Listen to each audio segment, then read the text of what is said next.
Hi everyone, I'm Lindsay Moppert here, joined with our Sabres and NHL Insider Paul Hamilton. Paul, thank you for being here today. First off, I just want to start the Sabres out west on a 5-game road trip right now. They've lost 2 of their last 3, most recently the game last night, 3-2 final against Vancouver, putting them now 5 points back in the wild card race. I guess my first question to you would just be, what do you see right now as the biggest problem for this team? Well, there are a lot of problems that they have. Some of them they've solved since the first of the year. One thing they haven't solved is one of the reasons they are so far back is they don't get that loser point. That point you get when you lose in overtime by a shootout or by an overtime goal, and other teams are getting them. Buffalo only has 5 of those this year. The New York Islanders have 15 of them. And look where the Islanders are and where the Sabres are. The Washington Capitals, they have 9 of them. So you could take the example of Buffalo in this road trip. Just take a look at the 2 losses. You got the Detroit Red Wings, where the Sabres were in it the whole way. It was 2-1 a lot down the stretch. And even though you're not playing well, you've got to find a way to get that point. Good teams, winning teams who go to the playoffs, find a way to get themselves to overtime, even though they're not playing well, and pick up a point. Or maybe pick up 2. You don't know which one you're going to get, but you're going to get something. And it was the same thing in Vancouver, where Rasmus Dahlin scores at the 9-minute mark of the third period, right in there somewhere. You still got 11 minutes to tie the game. Good teams tie that game, get it to overtime, get that point. Now, where would the Sabres be if they had 2 more points? And I'm just talking about 2 games here that are just recent. I'm not even talking about the whole season, but how would our conversation be different right now if the Sabres had 2 more points?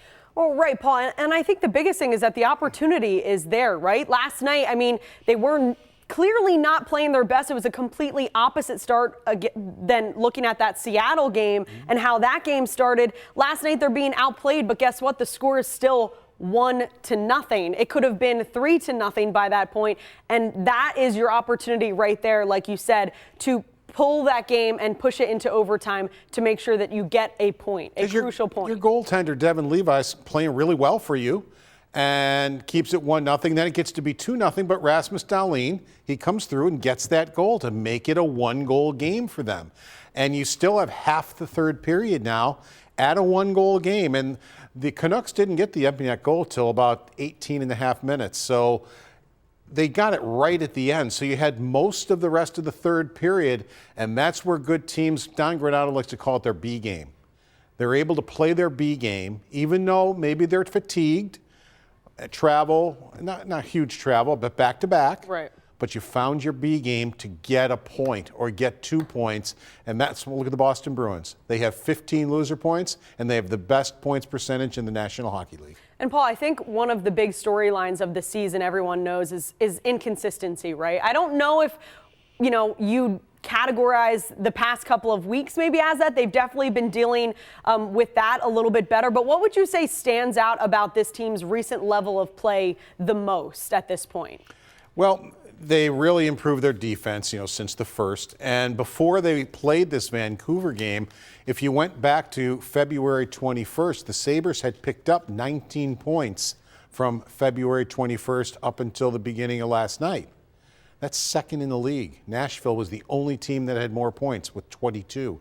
That means Buffalo was better than all the rest, whether you're talking about Boston, Colorado, whoever. They were better than all of them. So that's how they got back in the race, by getting those 19 points. Your best players have to be your best players. And that's where, they have 1 win out of these 3 games. What happened? You got Jeff Skinner, a hat trick. You've got Tuck, a goal and an assist. You've got Thompson, a goal and assist. You've got Luukkonen playing really well in net. And your best players show up, and you beat Seattle for the first time ever. And that didn't happen in Detroit. That didn't happen in Vancouver. And it hasn't happened enough this year. And they're all down now from what their goals were last year, some of them by quite a bit. And that's been another huge problem for them. One of those guys, Tage Thompson, definitely not having the year that maybe many were expecting. And as we said, it's getting to this point again where fans are being pulled back in, right? Because the Sabres are this close to making the playoffs for another year. And yet, we've been here before. Tage Thompson says the other night after the game, he said, last season it left a bitter taste. He said they've learned things, and he felt like if you don't take things from previous experiences, then you're wasting your time, right? Do you feel like they've used maybe the experience from last year, missing out just 1 point shy from the playoffs, and kind of applying that to where they're at in the season right now? It's helped get them back into it. And even Thursday, win or lose, you're still in it, whether you win or lose. But then you got to sit and you got to wait. And you don't play in Calgary till Sunday. So you're going to be sitting there Friday, Saturday, of course Thursday, the night you play, watching the teams in front of you play. And are they going to pick up points? We'll have to find out. But if they pick up points, now when you get into that game on Sunday against Calgary, you may almost have taken yourself out of it by sitting and watching, because you can't do anything about it because you don't have a game. And if you don't have a game, all you can do is hope that maybe some teams help you out before you can get back on the ice again. Yeah, I think, we've talked about this before, but times sometimes like that, it can help certain teams and maybe not so much. And also, you can only control what you can control. And as you said, they can't control that other teams have games on them, right? So at that point, you just have to focus and win the games that they can win. And of course, that starts tomorrow night, right? If it doesn't go their way by Sunday, they could be almost out of it. And it actually starts. Washington is a home game on Wednesday. They're the only team that plays, but then a lot of the teams play. And the problem you have on Thursday is Detroit plays the Islanders. They both can't lose.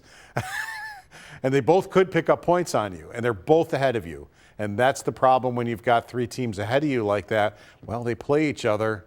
Now, somebody is going to go further ahead of you, depending on what you do in your game against Calgary. Right. And so the Sabres, they also will play a couple of those teams that they're kind of matched up with down the road. But all of that is going to start back up tomorrow night in Edmonton as their road trip continues against the Oilers. That's another late start for everyone who doesn't like to stay up late. I like those games, Paul. Do you like those games? It's not too late. Instead of 10 o'clock, it's a 9 o'clock. It's 9, start. right. But So. I kind of prefer them in a way. Maybe I'm weird for that.